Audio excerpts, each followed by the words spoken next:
Hello friends, welcome back to electrical fever. एक ऐसा बुखार जो आपको कभी नहीं होने देगा बीमार। It's Saturday and we are back with a new video. I hope you guys like the last video, and let's discuss the today's agenda. Today we are going to discuss a very basic lighting tool that we are using every day in our homes, that is LED bulbs. So today we are going to discuss what is an LED bulb, how it works, what are the benefits of using an LED bulb, how is it energy efficient than other type of bulbs, what is the color spectrum of an LED bulb, and at last we will discuss some concerns related to LED bulb, and thereafter we will discuss important questions throughout the topic as usual. So let's start the topic. तो आज का topic हमारा बहुत छोटा सा topic है, तो इसको जल्दी जल्दी शुरू करके जल्दी जल्दी खत्म करते हैं। तो फर्स्ट ऑफ ऑल हम देखते हैं कि एलईडी बल्ब क्या होता है। अब LED bulb is a solid state lighting technology. Solid state lighting technology से क्यों कहते हैं? क्योंकि इसमें से जो हमारी लाइट एमिट होती है वो एक सॉलिड स्टेट माइक्रोचिप से एमिट होती है, जिसको हम एलईडी कहते हैं, लाइट एमिटिंग डायोड। वो एक सॉलिड स्टेट है, यानी कि एक सेमीकंडक्टर मटेरियल है, ना कि जैसे कि हमारी लाइट बल्ब्स में जो इनकैंडेसेंट बल्ब्स होते थे हमारे येलो कलर वाले, उनमें वैक्यूम प्रेजेंट होता था और सीएफएल में हमारी गैस फिल होती थी। तो वो एक वे था कि जिसमें लाइट हमारी वो होती थी, एमिट होती थी और हमें वो दिखाई देती थी। बट जो एलईडी बल्ब है उसमें लाइट एमिटिंग डायोड्स लगी होती हैं, जो कि एक माइक्रोचिप है, सेमीकंडक्टर मटेरियल है, that is responsible for emitting the light and due to which the LED bulb glows. ठीक है, तो इसमें जो हमारी टेक्नोलॉजी यूज हो रही है उसको हम सॉलिड स्टेट लाइटिंग टेक्नोलॉजी कहते हैं। ठीक, अब अपनी राइट हैंड साइड पे देखिए कि आप एलईडी बल्ब की कंस्ट्रक्शन क्या है। ये बल्ब होल्डर हो गया, जो हमारा आपका हाउसिंग कहते हैं, जिसको हम बल्ब हाउसिंग होगी, जो आपकी बल्ब होल्डर के अंदर जाएगी। उसके बाद ये एक आती है ड्राइवर, ये इसको हम पीसीबी भी कहते हैं, ड्राइवर सर्किट होता है ये। अब ड्राइवर सर्किट में एक तो बैटरी लगी होती है जो एलईडी को वो पावर देगी, और इसके अंदर एक ट्रांसफार्मर लगा होता है, क्योंकि पीछे से हमारी एसी सप्लाई आ रही है। अब एसी सप्लाई को पहले हमें स्टेप डाउन करना है ताकि वो एलईडी की वर्किंग वोल्टेज पर पहुंचे। तो सपोज 220 वोल्ट को हमने स्टेप डाउन करके 5 वोल्ट या 12 वोल्ट में कन्वर्ट करा, देन उस 5 वोल्ट या 12 वोल्ट को हम वोल्टेज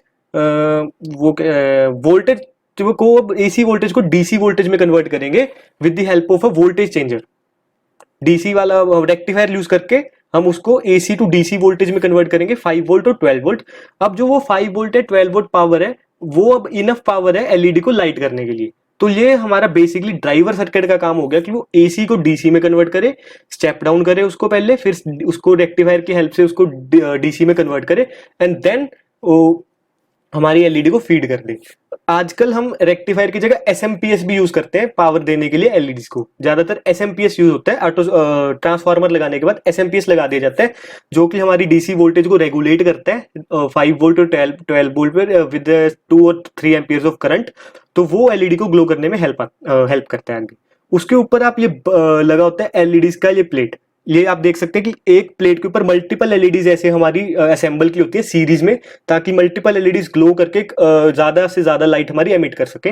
और उसके ऊपर ये हमारा बल्ब शेल लगा होता है, ताकि जो सारी लाइट है उसको सराउंड करके हमें बाहर की तरफ एमिट कर दे। वो सराउंड बल्ब शेल का मेन पर्पस इज वो है कि लाइट को सराउंड करना है उसने। ठीक है, तो LED light bulb work by assembling small LEDs. Small LEDs को हम एक प्लेट के ऊपर असेंबल कर देते हैं सारी सीरीज के अंदर, और वोल्टेज ड्राइवर सर्किट जो है वो इनको पावर करने के लिए काम आता है, क्योंकि वो ये एलईडीज एसी वोल्टेज पे काम नहीं कर सकती। तो इस स्लाइड में हमने देखा कि एलईडीज जो है वो सॉलिड स्टेट लाइटिंग टेक्नोलॉजी है। उसमें छोटी छोटी लाइट एमिटिंग डायोड्स लगी होती हैं, जो कि लाइट एमिट करती हैं, सीरीज में कनेक्टेड होती है। वो उनको कलेक्ट करने के लिए बल्ब एलईडी बल्ब के ऊपर एक बल्ब शेल लगा होता है, जो सारी लाइट को कलेक्ट करके थ्रो करता है बाहर की तरफ। फिर और बेसिकली इस कंस्ट्रक्शन में हमें समझने वाला था कि हमारा जो ड्राइवर सर्किट है उसमें ट्रांसफार्मर होता है और एसएमपीएस होता है। ट्रांसफार्मर क्या करता है? स्टेप डाउन करता है वोल्टेज को। एसएमपीएस क्या करता है? स्टेप डाउन एसी वोल्टेज को डीसी वोल्टेज में कन्वर्ट करता है, and thereafter it will power the LED bulbs.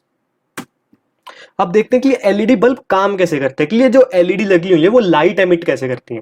ठीक है, अब हमने देखा कि जो इनकैंडेसेंट बल्ब होता है हमारा येलो कलर वाला, उसमें हम वैक्यूम क्रिएट करते हैं, सीएफएल थी उसमें गैस फिल करते हैं। वो हमारा एक मीडियम था लाइट को फ्लो करने के लिए। बट अब जो एलईडी बल्ब है उसमें लाइट करंट पास करने से, इलेक्ट्रिक करंट पास करने से हमारी लाइट आ रही है, और ये लाइट जो आ रही है वो फोटोन्स एमिट होने से आ रही है। जो हमारा सेमीकंडक्टर डिवाइस है वो फोटोन्स एमिट करता है, जो कि लाइट का सबसे छोटा हिस्सा होता है फोटोन। तो फोटोन्स, जितने ज्यादा फोटोन्स एमिट होते हैं उतनी ज्यादा लाइट की इंटेंसिटी क्रिएट होती है। तो नाउ वी विल सी कि वो फोटोन्स अब एमिट कैसे होते हैं। ठीक है, तो light is a form of energy that can be release by an atom. ठीक, it's made up of many small particles like packets that have energy and momentum but no मास।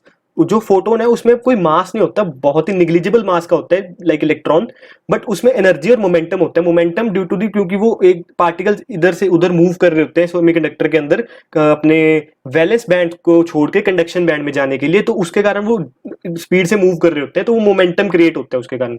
तो उनके पास सिर्फ एनर्जी और मोमेंटम प्रेजेंट होता है, मास नहीं होता। These particles को called photons are the most basic units of light। मैं पहले बता चुका हूं कि ये लाइट के सबसे बेसिक कंपोनेंट्स हैं photons। Photons are released as a result of moving electrons in an atom। Electron moves in orbitals around the nucleus। Electrons in different orbitals have different amount of energy and electrons with greater energy move in orbitals farther away than nucleus। ठीक है, तो ये कह रहे हैं कि अब एक न्यूक्लियस है, स्ट्रक्चर देखा होगा आपने एटम का, तो न्यूक्लियस के चारों तरफ इलेक्ट्रॉन्स रिवॉल्व कर रहे होते हैं। तो जितनी ज्यादा इलेक्ट्रॉन्स दूर होते हैं न्यूक्लियस से, उतनी ज्यादा स्पीड से वो रिवॉल्व कर रहे होते हैं ऑर्बिटल्स में, और उनकी ज्यादा एनर्जी से वो मूव करते हैं, तो उतनी ज्यादा फ्रीक्वेंसी का फोटोन निकलता है, और उसकी जो हमारी फ्रीक्वेंसी ज्यादा होने के कारण वो विजिबल वेवलेंथ के अंदर आ जाते हैं। वैसे अगर आप देखें कोई भी सेमीकंडक्टर डिवाइस है उसमें इलेक्ट्रॉन्स और प्रोटॉन्स मूव होंगे। जैसे ये पी टाइप और एन टाइप का हमने एक डायोड क्रिएट कर दिया, अब इसमें एक साइड पे होल्स होंगे पॉजिटिव एलिमेंट्स, एक साइड पे इलेक्ट्रॉन्स होंगे नेगेटिव एलिमेंट्स। ये तो हो गया मेजॉरिटी डॉपिंग। इनके अंदर कुछ माइनॉरिटी एलिमेंट्स भी होंगे, इसमें जैसे माइनॉरिटी इलेक्ट्रॉन्स हो गया और इसमें जैसे माइनॉरिटी हमारा होल्स हो गया। तो जब इसको हम बैटरी में से कनेक्ट करते हैं, तो पॉजिटिव जो पॉजिटिव है वो नेगेटिव को अट्रैक्ट करता है, और जो नेगेटिव है वो पॉजिटिव को अट्रैक्ट करता है। तो इलेक्ट्रॉन्स इस तरफ मूव होने शुरू हो जाते हैं, प्रोटॉन्स हमारे इस तरफ मूव होने शुरू हो जाते हैं, जो बैटरी कन्वेंशन यहाँ पे लगा हुआ है उसके हिसाब से। तो जैसे प्रोटॉन्स और इलेक्ट्रॉन जैसे मूव करते हैं, तो एक जगह पे आके ये रिकम्बिनेशन होता है इनका। जब ये रिकम्बाइन होते हैं तो एक फोटोन एमिट होता है। रिकम्बाइन होने के टाइम एक फोटोन एमिट होता है जिसे हम लाइट कहते हैं। तो जितना ज्यादा रिकम्बिनेशन होएगा उतनी ज्यादा फोटोन्स हमारे एमिट होंगे। वो डिपेंड करेगा कि अब हमारी की बैटरी की इंटेंसिटी कितनी है, वो कितनी स्पीड से इनको अट्रैक्ट कर पा रहे हैं। तो जितनी ज्यादा स्पीड से इलेक्ट्रॉन मूव करेगा उतनी ज्यादा इंटेंसिटी का हमारा प्रोटॉन निकलेगा। वो अब डिपेंड करता है कि आप देखिए कंडक्शन बैंड, अब ये वैलेंस बैंड। अब इसको एक इलेक्ट्रॉन को इतनी एनर्जी कवर करनी है, ये इलेक्ट्रॉन वोल्ट्स में कवर होती है एनर्जी। अब इतनी एनर्जी कवर करनी है, जितनी ज्यादा एनर्जी होगी उतनी ज्यादा इंटेंसिटी का प्रोटॉन हमारा बाहर आएगा, और जितनी ज्यादा इंटेंसिटी का प्रोटॉन बाहर आएगा उतनी ज्यादा उसकी वेवलेंथ होगी और वो विजिबल रेंज में आएगा। अब ये जितनी कम एनर्जी होगी उतनी कम इंटेंसिटी का फोटोन बाहर आएगा। वो भी फोटोन एक लाइट की फॉर्म है, बट वो इंफ्रारेड रेंज में रह जाता है, जो कि ह्यूमन आई को विजिबल नहीं होती। तो ह्यूमन आई को विजिबल होने वाली जो हमारी फोटोन है, उसको आने के लिए ज्यादा से ज्यादा हमें वो बैलेंस बैंड और कंडक्शन बैंड के बीच में गैप रखना पड़ता है, ताकि वो कवर करके बाहर आए और उस ज्यादा इंटेंसिटी वाला फोटोन हमें मिले। तो ये बेसिक हमारा वो है फंडा जिससे हमारा एलईडी बल्ब काम करता है। ठीक, उसके बाद देखते हैं कि बेनिफिट्स क्या है एलईडी को काम यूज करने के।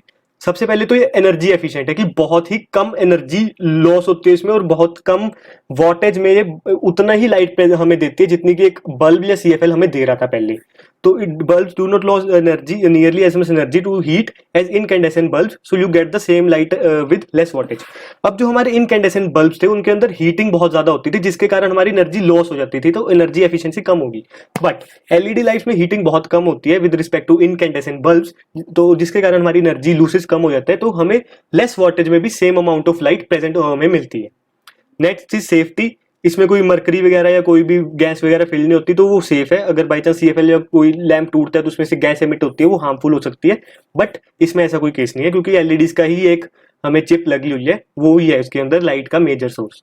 लॉन्ग लास्टिंग, इसकी जो लाइफ है वो अप टू 30 आवर्स तक 30,000 आवर्स तक हो सकती है।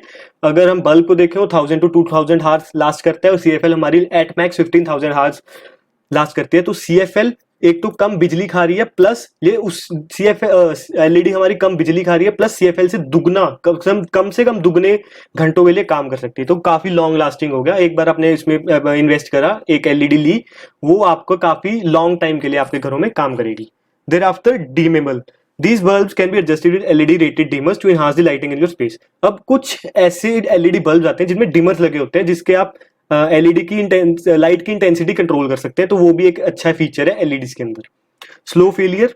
While many bulbs burn out in a flash, LED slowly fades, gives you extra time to find a new bulb.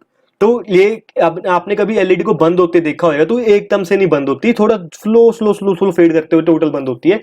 तो ये भी एक इसका एक्स्ट्रा फीचर है रेदर देन सीएफएल और incandescent lamps. LED bulbs are the most efficient lighting solutions. इसको invent इसलिए करा गया था क्योंकि हमें एनर्जी एफिशिएंसी को प्रमोट करना था, कम वॉटेज में सेम लाइट इंटेंसिटी हमें लेनी थी, तो इसलिए एलईडी बल्ब्स को इन्वेंट करा गया था. और ये काफी कम हीट होते हैं, तो ये काफी इसमें जो एनर्जी हीटिंग के कारण भी काफी सेव हो जाती है, तो एनर्जी एफिशिएंट रहते हैं ये बल्ब्स और सीएफएल्स के रिस्पेक्ट में. उसके बाद ये चलता कितना है हम डिस्कस कर चुके थे कि 25,000 आवर्स टू 30,000 आवर्स ये काम कर सकता है, जो जबकि बल्ब हमारा 1000 आवर्स, सीएफएल हमारी एट मैक्स 15,000 आवर्स के लिए काम कर सकती है. तो ये काफी एफिशिएंट है, ड्यूरेबल है और लॉन्ग लास्टिंग है. इस वाली फोटो में आप देख सकते हैं कि 1000 आवर्स के लिए बल्ब चलेगा, एनर्जी काफी हाई. 10,000 घंटों के लिए सीएफएल चलेगी, एनर्जी लो है उसकी बल्ब के रिस्पेक्ट में. और सीएफ एलईडी हमारी 25,000 आवर्स के लिए चलेगी, बट उसकी एनर्जी बहुत लोएस्ट है. 9 वॉट की एलईडी आपको एक 60 to 100 वॉट वाले इनकैंडेसेंट बल्ब जितनी रोशनी प्रोवाइड कर सकती है. तो एलईडी की वॉटेज बहुत कम है. एक बार आपको लगेगा कि एलईडी एक्सपेंसिव है, बट ये उतनी ही लॉन्ग लास्टिंग है, तो आप उसके ऊपर अब डेप्रिसिएशन वैल्यू लगा के देखें तो आपकी बिजली भी बहुत बचा रहा है. ये आपको कम वोल्टेज में ही उतनी लाइट प्रोवाइड कर रहा है. तो एक बार इन्वेस्टमेंट ज्यादा है, बट उसकी बाद ये लास्ट लॉन्गर है और कंज्यूम लेस एनर्जी कंज्यूम करते हैं, तो आपकी अमाउंट बहुत जल्दी कवर अप हो जाती है. उसके बाद कलर ऑफ एन एलईडी, इसमें 3 कलर है, कूल व्हाइट, ब्राइट व्हाइट और वार्म. इसमें अब ये अगर तो देखें कि वार्म व्हाइट 2900 केल्विन तक जो टेम्परेचर पे अगर एलईडी ग्लो करती है तो वार्म व्हाइट कलर होता है. थोड़ा सा रेडिश फील होएगा उसके अंदर, आपको थोड़ा सा वो इनकैंडेसेंट बल्ब वाली फील आएगी उस एलईडी के थ्रू. ये आपकी हमारी डाइनिंग एरियाज, बेडरूम्स या फैमिली रूम्स में, या अगर आपको डाइनिंग टेबल के ऊपर ऐसा कोई बल्ब लगाना है जो हल्की वार्म रेड लाइट दे, तो ये आप 0 to 2900 केल्विन वाला एलईडी बल्ब ले सकते हो. देयरआफ्टर कूल व्हाइट जो हमारे घरों में यूज होता है, 3000 to 4900 केल्विन वाला. Bright and crisp tone, that is ideal for work areas, home offices, garages, basements. तो घरों में जो नॉर्मली एलईडीज यूज होती हैं उनका जो टेम्परेचर है 4900 केल्विन तक मैक्सिमम होता है, क्योंकि वो व्हाइट लाइट एमिट करती हैं फिर. और उसके बाद day light 5000 kelvin and up. अब जब लाइट इस जोन में आ जाती है तो वो थोड़ी ब्लूश हो जाती है, ब्लूश व्हाइट टोन में आ जाती है वायर. तो ये हमारी आउटडोर लाइटिंग के लिए, कमर्शियल या रिटेल स्पेसिस के लिए यूज होती है हमारी. तो 3 कलर है, warm white, bright white, cool white. Warm हमारा डाइनिंग्स वगैरह के लिए, थोड़ा व्हाइटिश रेड. उसके बाद ब्राइट व्हाइट जो हमारे घरों में यूज होता है, प्रॉपर व्हाइट लाइट. उसके बाद कूल व्हाइट, थोड़ा ब्लूइश व्हाइट, जो हमारा आउटर स्पेसिस के लिए यूज होते हैं. कंसर्न्स, अब जो हमारे कंसर्न्स हैं, एलईडी के ऊपर थोड़ी स्टडीज करी गई और रिसर्चर्स का ये कहना है, एक फ्रेंच हेल्थ एजेंसी और एक अमेरिकन मेडिकल एसोसिएशन का ये कहना है कि एलईडीज जो है, अगर आप उसकी अगर आप जो ब्लूइश व्हाइट वाला रीजन है एलईडीज का, अगर उसको उसकी जो लाइट है आपकी आंखों में ज्यादा देर तक आपको उसकी कांटेक्ट में रहते हैं, तो आपका रेटिना डैमेज हो सकता है, या आपको मोतिया की शिकायत हो सकती है, जिसको हम कैटरेक्ट कहते हैं, या एज रिलेटेड मैस्कुलर डिजनरेशन. तो आईज को डैमेज हो सकता है अगर इसके अंदर इसकी लाइट में हम ज्यादा देर तक वो अपनी कहते हैं एक्सपोजर थोड़ा ज्यादा टाइम के लिए भी हम एलईडी बल्ब में रहे, अगर ब्लूइश व्हाइट वाले रेंज में रहे, तो वो आईज के लिए डैमेज, मतलब रेटिना को काफी डैमेज करने के लिए इनफ होता है वो. तो ये कुछ कंसर्न्स है एलईडी लाइट के related. A growing number of studies have come out about in blue light that LED में, सिर्फ ब्लू व्हाइट वाले रीजन की बात कर रहे हैं, बाकी वाले थोड़े सेफ है. Researchers say it may be damaging or eyes and health. A French health agency said it can damage the eyes retina while disturbing our biological rhythm and sleep disruption. तो अगर आपको कम नींद आ रही है, आपकी आईज में कोई इरिटेशन हो रही है, तो वो एलईडीज की लाइट के कारण हो सकता है. ठीक है, ब्लू व्हाइट वाली लाइट्स काफी ज्यादा आईज को डैमेज कर सकती है हमारी. और अमेरिकन मेडिकल एसोसिएशन ने भी यही कहा है कि lifelong exposure to the retina and lens to blue peaks from LED. तो इनके जो ब्लू पीक्स है एलईडी की, उसके कारण आपका रेटिना लाइफ लॉन्ग मतलब परमानेंट डैमेज हो सकता है, या कुछ भी उसके अंदर डैमेज आपका हो सकता है. तो शॉर्टर पीरियड ऑफ टाइम के लिए भी ब्लूइश लाइट हमारी हार्मफुल है. So here we end the topic. तो इसके अंदर हमने क्या किया, एलईडी बल्ब हमारा सॉलिड स्टेट लाइटिंग का एक डिवाइस है। वर्क कैसे करता है, वर्क करने के लिए हमारा recombination of protons and electrons, जितनी ज़्यादा इंटेंसिटी से वो रिकम्बाइन करेंगे उतनी ज़्यादा इंटेंसिटी का फोटोन निकलेगा और वो हमारा उतना ही विजिबल रेंज में आएगा। बेनिफिट्स, एनर्जी एफिशिएंट है, काफ़ी हीट कम होती है, लॉन्ग लास्टिंग है, एक बार महंगा है बट आपकी वो पूरी कॉस्ट कवर हो जाती है। 25 to 30,000 आवर्स के लिए लास्ट करती है। कलर हमारी 3, वार्म वाइट, कूल वाइट और ब्लू लाइट वाइट। कंसर्न हमारी वही है कि रेटिना को उसको डैमेज कर सकती है। Thank you, stay tuned with me. मैं आपका होस्ट और दोस्त हर्षल जिंदल ऐसे ही आपके लिए अमेजिंग लेक्चर लेके आता रहूंगा, कंटेंट बनाता रहूंगा। लाइक, शेयर और सब्सक्राइब करना ना भूलें। और आपको कोई भी आपका सजेशन हो तो कमेंट बॉक्स में ज़रूर बताएं। कोई टॉपिक आप चाहते हैं तो वो ज़रूर बताएं, हम पूरी नॉलेज उसके अराउंड गैदर करके आपके लिए प्रेजेंट करेंगे। Thank you, stay tuned.